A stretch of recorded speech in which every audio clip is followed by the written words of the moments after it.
Joe? As I listened, I thought it was probably a good choice in architecture, because I would have never made the cut of 42 and 1,000.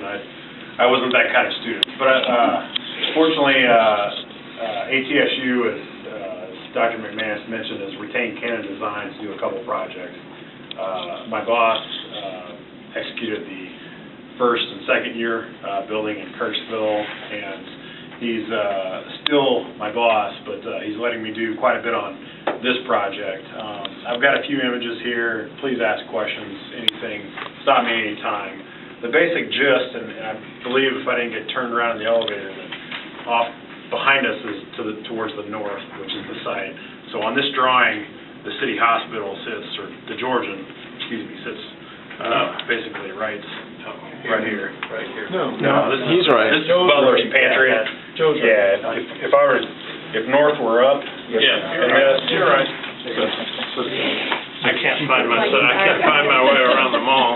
You can call us hospital, everybody, we all do, so. Yeah. Sorry, I may slip another time, but, so Truman Parkway is this graphically. Park Avenue is east to west graphically. We've taken an urban approach where we've sited the building primarily towards the streets, the major intersection, and we have increased the parking lot a little bit. On the east side is a joinder to the existing parking lot, adjacent to Butler's Pantry. The idea is that that'll read as sort of a surface parking lot, and there's actually some shared usage between the Butler's Pantry and the AT Still project. Our building, 3 stories. I've got a couple floor plans. I've got a couple renderings. I'll pull those aside. But side access, I'll talk a little bit about. The idea is a right-in, right-out exit from Park Avenue side, and then having a curb cut at Carroll. So you're right here again. I think the Georgia has a sight fence somewhere right in this neighborhood. From a main entry point of view, we've sited on the east side from the parking lot, sort of towards the center access. There's going to be a main lobby that'll have a stair access, an elevator, 2 elevators that'll communicate to the 3 floors. There are exit stairs on the extreme north, extreme south, and I can show you a little bit about that. From a site plan, this gives you an idea of how the site will be developed. From a imagery point of view, this is a shot or a rendering. This is a conceptual thing. This isn't real live yet, obviously, but conceptually from the east side, from the parking lot, we've got 3 stories, predominantly brick and architectural precast look. The way that this will actually be constructed, even in this portions of brick, that'll be fabricated architectural precast panels, so off in some plant that's still to be determined. Guys will be putting that together. It'll come on a truck, and it'll offload and be erected via a crane, such that it'll minimize the site disturbance of having lots of extra labor on the site, and it'll actually speed up the construction time frame by having some of this work done off-site, minimizing the disturbance on your neighboring site. So this is that entry. There's a little bit of architectural metal around there, but warm, inviting, some glass around the entry. So another architectural rendering. This is standing basically at the intersection of Truman and Park, looking towards the building that we're in. We're probably somewhere right about there right now. But the idea is that we've created a sort of linear building that reads with somewhat of a vertical expression. Any of you that are a little into sustainability or green building concepts will know that a north-south type orientation is probably lesser performing than an east-west type orientation. Mainly that's because of how the sun rotates around, our plant rotates around the sun. So what we've done is we've taken metal screens that'll be perforated, and they'll sort of wrap the windows to create a little bit of architectural interest and also help shade some of the sun's UV rays, but provide great natural light, such that if you're in a chair and someone's doing work in your on your mouth, they have a better opportunity to see from natural light as opposed to artificial lights on the inside. So this is an idea of what it'll look like from the west side. And I've included just a little bit of the floor plans. This is probably a little hard to read, but please feel free to come up or ask any questions. But the idea is that main entry. They are in the earlier versions are in your handout. That main entry off of the main parking lot, the elevators mentioned, stair. There's some classroom function space, some break room, some academic type function, but largely we're talking about operatory space on both the first and on the second floor, large areas of operatories. Dr. Halliday, do you want to say something about the specialty? Sure. Joe, on the ground floor, there'll be clinic space on the ground floor as well as the second floor. The clinic space on the ground floor will be the specialty care, so we'll have all the specialties in dentistry. All the specialties will be represented in here. The students will learn to do specialty care in that area. In addition, there'll be also a walk-in or emergency area, so when there's an urgent care, we have chairs here dedicated just towards treating walk-in emergencies. If someone falls down and breaks a tooth, or they get a toothache for any other reason, they can be treated there on very short notice. So specialty care and the urgent care on the ground level, and then the general dental clinic will be up on the second floor. So the students will do a wide variety of dentistry up here, but most of the specialty care will be done downstairs. General dental care will be done upstairs here. And once again, that'll be third year and fourth year students. And the grand total of chairs is 92 or 93, so it's a fairly substantial facility. So you don't have any cafeteria space, they go out for lunch, so they're using our local... We have a lounge, so staff will be permitted to bring food into the building. So that will bring money to our area if we have more. Yeah, but there's also no reason For them to go out, why they wouldn't go out. I mean, Good thing. we had supper... Square one. Square one. Who doesn't? Block away. Block, 2 blocks away, so. Yeah, I've been watching the students up in Kirksville, and it's pretty much right now, it's split. About half of them bring their lunches to school, the other half will walk a few blocks into downtown Kirksville and eat their lunch. I suspect it'll be similar here.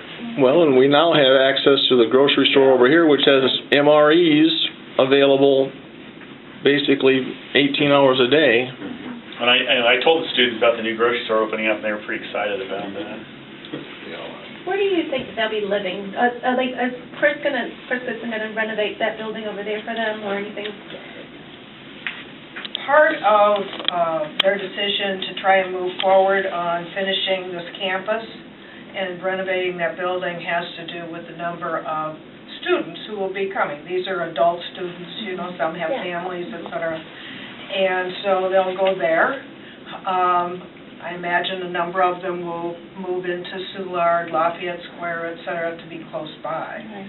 So, we will start collecting contacts for them to give out as to good locations.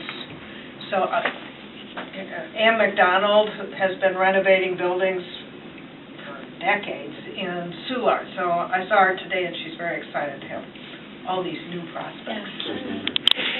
I lived 9 years in Cleveland, Ohio, when I was getting my undergraduate and graduate education. And my first job was in Providence, Rhode Island. I was there 5 years. And the more I come back to this area, the more I fall in love with it. So hopefully our students will take advantage of, of the Lafayette Park area and the Soulard area.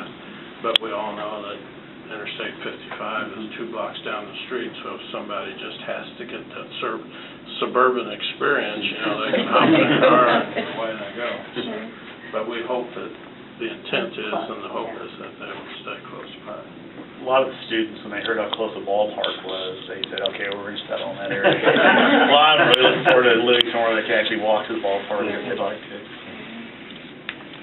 Yes, ma'am. How much traffic do you estimate? I'm sorry, I didn't hear the So the question. question of estimated traffic, you know, I'm not sure that there's a traffic study done. You could probably talk about, since there's 60 chairs potentially, and what the chair turnover rate is. It generally, for the third-year students, they'll see 2 patients a day. Fourth-year students are more productive, and fourth-year students could see Do us. you think the parking back there will be adequate? Well, I think so, Michael. Do you think so? We think so. Yeah. And, How many parking spaces are there on site? So, I think 130 some odd. yeah, on the site plan, I don't have the exact current count, but it's to the tune of 130, 140 parking spaces. And then there will be another, you know, Dillon Street has been vacated, and that allows the city hospital developer to designate parking spaces on there. So during the day from 8 to 5, there will be 20 spaces designated on Dillon. So when you combine all of those spaces, and not everybody is going to arrive in a car. And, you know, obviously, once the students arrive, they're inside. So it's really, you know, people will be coming, some in public transportation, some in cars. What time does it close? 5, isn't it? It's 8 to 5. The Yeah. patients Is were it seeing 8 sometimes to 5. palladium overflow, and it happens this way? Well, that's where the sharing is going to Right. come in, is that we've entered into an agreement where in the evenings and on weekends, you know, the Palladium traffic and, you know, and the restaurant and all that, if they need to, they can use our space. And then during the daytime, we still have to iron out agreements, you know, but, you know, they're not using their spaces much during the daytime, so, And one question I would ask you all is, would the condo association consider leasing spaces? You appear to have a few more than you need. Something you don't have to answer, is just, is that a possibility? I think that really depends on what Chris decides to do with that building. Because when you start talking about the mathematics of that quickly... You talk about that Yes. over there. But there's parking that is purely owned by the condo association, correct? And the developer still has development rights over the parking lot. Oh, okay. For some reason, I thought that some of that... They're not deeded spots. Residents are given 2 spots to use, but... Okay, just I'll leave appearing mine that out. during the day there's a lot of extra spaces. Well, you know, it kind of depends on what Chris has in mind. Okay. Well, we also anticipate, if his plans continue to have 59 apartments over there, that those 59 apartments are going to use up quite a few of the spaces within this parking lot also. I see, okay. And there are 104 units in this building. well, we're assuming that, there will be sufficient parking based on our experience in Arizona and other places. Also, since this is such a nice area that, you know, lacks high-speed traffic, or at least, you know, obviously Truman is a high-speed street. You'd be surprised, maybe you wouldn't be surprised, but on college campuses, a large number of students bicycle in and that sort of thing. So we anticipate that a number of our students will be green in that regard. Plus, we chose this location. We would not have chosen this location if there hadn't been access to public transit. And so that's not just for our patients. I mean, that was our primary concern, but I would anticipate that there will be students that, you know, live, you know, some blocks away, but will take public transportation, so. You've mentioned green a number of times. How green is the building? Is it geothermal? Is it... So, that's thing is on the recent forefront in building design. our office in the our firm in the 70s did one of the first sustainable design buildings. This particular project, we're not seeking USGBC LEED certification. That's a rating system that tracks basically how well or poorly someone does design, but we are basically implementing as much sustainable design as appropriate given the, cost trade-off. So we're designing, like I mentioned before, on the window situation, the school is making an investment to use natural daylight to help with the patient care.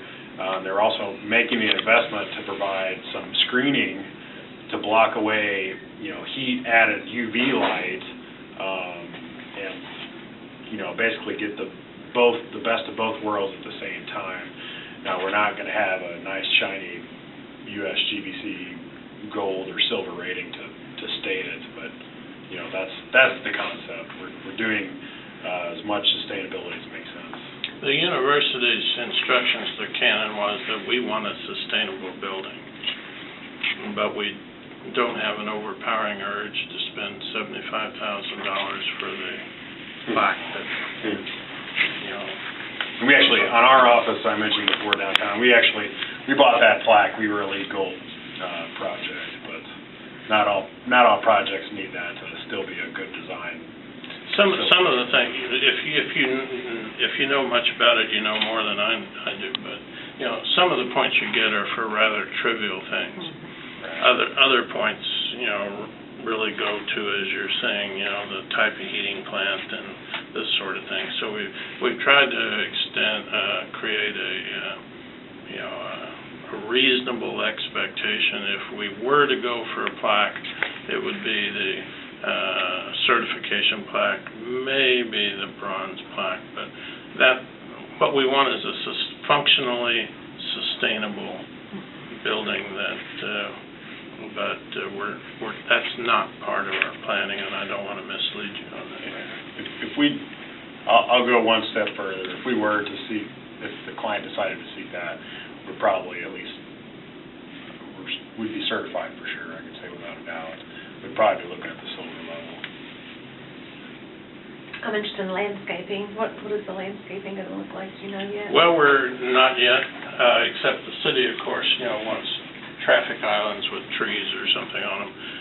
We're actually in the process of hiring the landscape architect. So green as possible, please. So we haven't gotten to that point. Joe, do you know who did the landscape architecture here? Or? No, I don't. Could you just mention some of the other projects that Cannon has worked on in the area that people might know about? Certainly. Well, I would be remiss if I didn't mention the St. Louis Public Library. Scott, way to go, librarian. Get it in there. I would say. It is pretty. Well, one of my favorite architects works at Cannon, and he's so proud of that building that if we didn't mention it. Oh, yeah, I'd be fired instantly. So this is on YouTube, George. I'm mentioning your project. But yeah, the public library just won an AIA honor award, which is like winning a Grammy for us or something to that nature. So it's actually a big deal project. But we do a lot of work in the area. I've got a project right now at University of Missouri St. Louis for a new College of Business building. Jim Walsh and myself, the guy I was mentioning earlier, done many projects for WashU, BJC at the Med campus. We're doing a project out in Town and Country right now called OPAC. The list probably goes on and on. So our office, as mentioned before, is at 1100 Clark. We made a serious investment into St. Louis. We took the 1920s era steam plant that was part of the municipal garage that had been vacant for 20 years or better, probably longer than that, and made it our home. There were about, the number ebbs and flows, but there's something like 90 architects and engineers that call St. Louis home for CannonDesign. Cannon has a long reach, as I'm sure most of you a national company, in fact technically international, with a Shanghai office. They built an addition to a hospital in Arizona that's less than 2 miles from our Arizona campus, and I believe it was, may have been an award winner. It was. Is that Banner? Banner Health. Banner Banner Health. System. Yep, that was a nice little project. If you're ever in that part of the world, it's one worth checking out. There's a little, we call it a lantern, but it's like a 2-story structure that has some lighting behind it. It has, emanates, or it sort of glows at night. The idea was a lantern for your health, so. Actually, my next question has to do with Dillon. You mentioned something about vacating? Half of it was vacated before ATSU bought this site, with the intent that they were going to vacate the rest of it, and I've been told that it's totally vacated now. And that, how will that change its use? Well, I'm not the developer, so I can't tell you, but when you vacate a street, half goes on one side, half goes on the other side, and City Hospital Development owns both sides, so they are in control of that street. So the intent is that it will still be used for entrance, egress? Well, since Ingress. they're going to give ATSU 20 spaces to park on, I guess it has to be, plus they need it to be open, because that's where the shared parking comes from. They still own this one parking lot right there. So and in the evenings and on the weekends, ATSU's parking will also be used by the Palladium, et cetera. So I doubt if you'll see any difference, because everybody has to get in and out. But to be clear, that street, does serve as kind of a service street for some of these other buildings. So. Yes. I'm sorry, Joe, you were going to... I was just going to mention, I think, to be clear to that point, I think that's largely, this project has zero impact, I think, to that process or that To traffic flow in the area. Sure. Our attorney is gearing up to conclude conversations with the developer about, just these kinds of issues. What happened? How are we going to do with Dillon? Or how are we going to deal with Dillon and that sort of thing. We see the main access to the patients and visitors coming in off Park. As a matter of fact, the official post office address is going to be like, what, 200 Park or 300 Park? 1400 Park. Yeah. And, but obviously you need access to Dillon to get in and out through the back, so. You mentioned Dillon Street. Carroll Street also currently has parking, street parking instead. Do you have any idea if the developer is also going to try and have that vacated? They have indicated that they are not, but we're not the developers, so. They'd have to get your approval. Because you're on, the condo association's on the other side, so. My next question is about security. Is there going to be 24-hour security on the campus? We'll have cameras around the building, and we'll be tied. We're going to use the same security company that Grace Hill uses, but at this point, I don't believe we have made any decision to have a physical person here 24 hours. This clinic will close somewhere between 5 and 6 o'clock. And what we mentioned earlier, that there's urgent care. We have no plans to reopen the building at, say, 10 o'clock. At that point, someone has to go to an emergency room or some other source for care. So there will be security in the building during the day, and there will be Live security, and then after hours of cameras. Do you know when you're going to break ground on the property? Do you own a shovel? Yeah. We'd like to start as soon as we can. The current schedule, which is numbers written on a piece of paper, anticipates breaking ground in the middle of March. And then our board of trustees usually divides its time between Arizona and Kirksville, except in the summer, then they go to a neutral third site for a planning retreat and that sort of thing. But they're coming to St. Louis in April.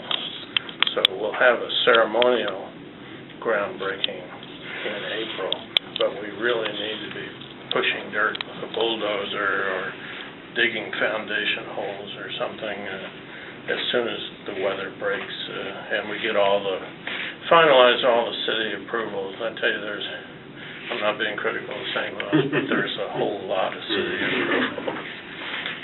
So that's our target. Is the construction? So there's currently 4 that are being, bidding the project. 1 hasn't been selected, so. We will know that within a couple of weeks. We'll actually get the bids. I may have mentioned it earlier this Friday, but the first number is not always the last number. You have to look at these things and fine tune them and that sort of thing. But we've pre-qualified 4 construction firms, and our project, I should say, our project manager has, and we haven't mentioned that it's Alter Group, which is another national billion-dollar company. They're based in Chicago, and the person who's on point lives and works in Skokie, Illinois. So we've tried to bring some of the best talent that we could find to this project, so you won't have a piece of junk sitting next door to your home, your investment home. Of those 4, well, the final one isn't known yet. All 4 are local St. Louis tried-and-true companies, so it's going to be one of the larger players in town. So I may have missed it, but it's real clear in your document that the 3rd floor is going to be shelled. So in the event that this goes well and you increase the student population, then it's more of the same on the 3rd floor? Probably not. But it's an open question. In other words, if the dental market just takes off, we would have to rearrange the space if we didn't expand some dentistry to the 3rd floor. But the vision for the project is that the 3rd floor would be space for other health professions programs that we could offer that St. Louis needs as a market. We might also bring an educational partner in. There's no reporters there. Some of you may know Truman State University, which is also based in Kirksville, and they've made some noises that, if we build, if this building gets built, which it will, and there's the right kind of opportunity, they would be interested in the downtown St. Louis market. And of course, there are other fine universities here in St. Louis to partner with as well. So, yes, Dr. Chris here would say he could fill that 3rd floor up, but and actually that's not as outlandish as it sounds, because the hard floor, the plumb, is the 1st floor. It's going to be a slab on grade. The other floors, you can get your water, your air, and your nitrous just by drilling a little hole in the floor and pumping it around. So yes, there might be some additional dentistry on the 3rd floor, but the thought was that we'll probably diversify our market. Some of us will be looking down on your building. What type of roof? You're going to have all the HVAC junk up there, any screen walls or anything? Yeah, so I don't have a roof plan, but to give you an idea, basically, we will have some rooftop equipment. It's basically a 3 structural bay building, so if you can imagine in thirds of the building, the inner third will have 2 rooftop mechanical units with provisions to allow for a 3rd in the future. Those will be above the roof, and they'll be typical rooftop equipment. We'll have a mechanical screen surrounding that, so while you'll look down and see probably the tops of those, and because of how they work, they have to have free air above. But if you were, at grade looking at the building, you'd basically see a metal panel system. So we've screened it, but there will be some view from the top. The actual roof itself will be a white TPO. TPO is just an acronym for rubber PVC blend, basically. So And there's a parapet, right? Is it Yeah. 24 or 42 inches? Yeah, there's about 38 inches of parapet, just depending on where you're at, that sort of walks around the building. So, you would, only from floors above would you ever catch that. And I probably should know, this building is 4 stories? Six. Six. So you're probably the upper 2 for sure, looking down, and maybe that third floor too. It's an opportunity for a grant to put a garden up there.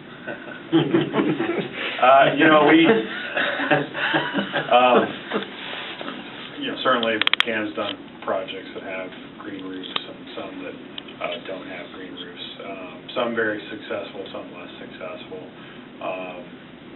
Our building downtown, we talked about it for a while, but they are a pretty extensive investment.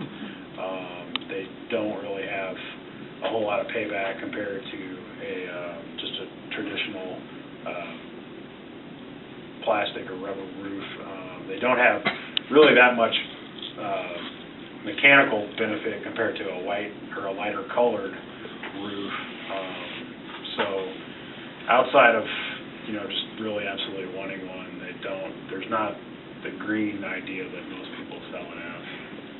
So. Do these pictures depict the color of the brick pretty accurately, or? So in the rendering, it's probably a little lighter. We're actually, and that's just a function of, this being a,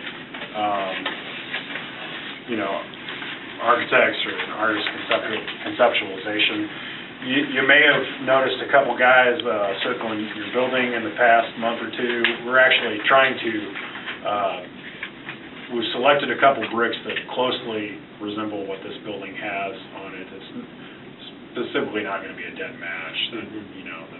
The clay that this building was made of is long gone. But it's either an Endicott product or a Feldhouse product. And it'll largely be, to complement this building. We're not all from St. Louis. Some of us are, but we have figured out that St. Louis is a brick building town, and so what we've tried to do and what we've been advised to do by several architects and consultants is to be sure that your building blends in, but is yet distinctive. In other words, projects that copy, say the Georgian, you tried to replicate that, those usually don't work real well. So we're looking for something, we're aiming for something that fits the vernacular of the built environment around here, but yet has some modern features that tells you, well, this is a newer building. It's not trying to be a 100-year-old building. So we are going to get as close as we can to the red brick environment that you see around here. And then the white precast is a more modern contrast.